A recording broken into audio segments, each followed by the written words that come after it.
Thank you all for coming. This is a good opportunity for us to be here and for us to see the candidates that are in the hunt here for the U.S. Senate of Pennsylvania.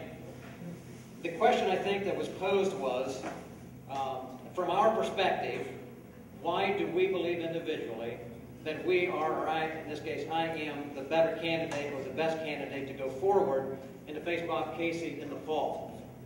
Ultimately, I will say that the voters of the state will ultimately determine who they want and should determine who goes to face Bob Casey in the fall.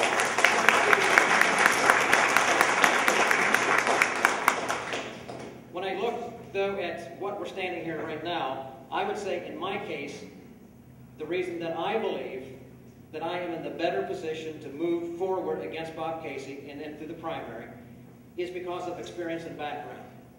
I do not believe that it is in the best interest to send someone to Washington who has not voted or have not debated on the major issues that are facing them. Now, obviously, it can be done. I know that. But I do know that it's very difficult.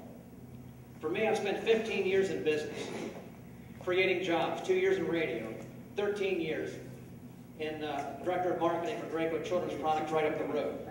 My job was to create products, which sold, which then allowed us to create jobs. In that capacity, I traveled the world. I made over 24 trips just to the Far East, and helping to set up manufacturing and develop new product. Gave me a good perspective of what the world was like, which is very important when looking at a Senate position. In 1992, I ran for the legislature for the first time, or actually, first time in 1992, and spent 18 years in the Pennsylvania House. In that capacity, I learned many, many things.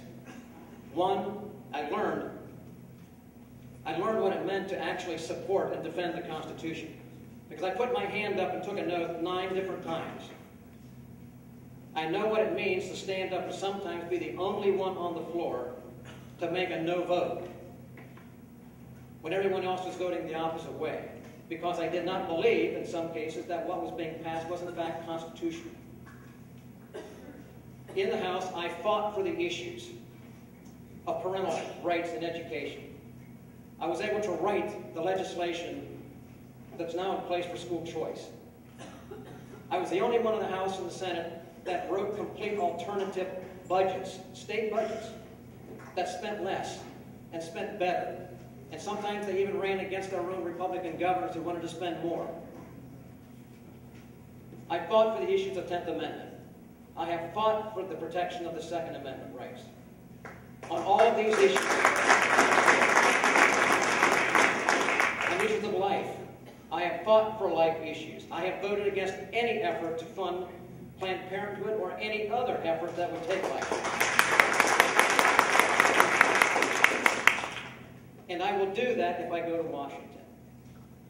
But I also learned some other things. And this is very critical. I think we stand at a time here right now where, yes, we've got problems in Washington with deficit, over-regulation, over-legislation, all of these kind of things. But at the end of the day, I think our biggest issue is that we cannot trust those who are in office. Because when we send them there, they do not do what they say. And I believe that what I have learned will help me to stand firm in Washington. Because what I have learned is that when you go into office, particularly higher the office, the more visible the office, the greater the temptations. Special interests will try to buy your votes. The legislative leaders will try to coerce your votes in any way to get the members to fall down and compromise their positions, be it constitutionally, or on conviction, or on principle. And when a member falls, they never get back up again. That is what is wrong with Washington. That's what's wrong with Harrisburg. Members who have bowed the knee to the party, to the leadership, or special interests. And I can tell you that it is possible to withstand that. It is not easy to withstand it, though. My experience is probably 90% of those who go in ultimately compromise their positions, even though they went in with a clear intent to stand up. It is not easy. But if we do not send to Washington those who have both the experience on the issues and the knowledge of the issues, with a proven record of being able to stand against the pressures, we will not be able to fundamentally change Washington and remove and pull it back to that of a representative republic governed by people who honor their oath and understand that they're sent there to represent the people, not to grow the size of government. That is why I believe that I am the better qualified to go to Washington the people sent me.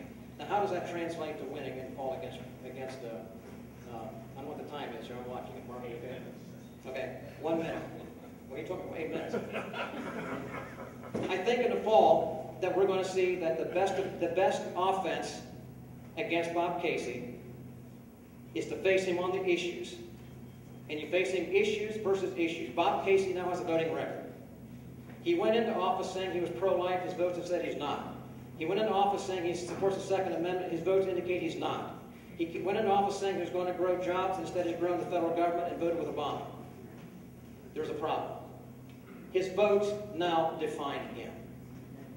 My votes in the past defined me on those same and various issues. And I believe that that vote history will compare against Bob Casey. And I believe the grassroots, his own constituency, are willing and ready to vote Bob Casey out of office.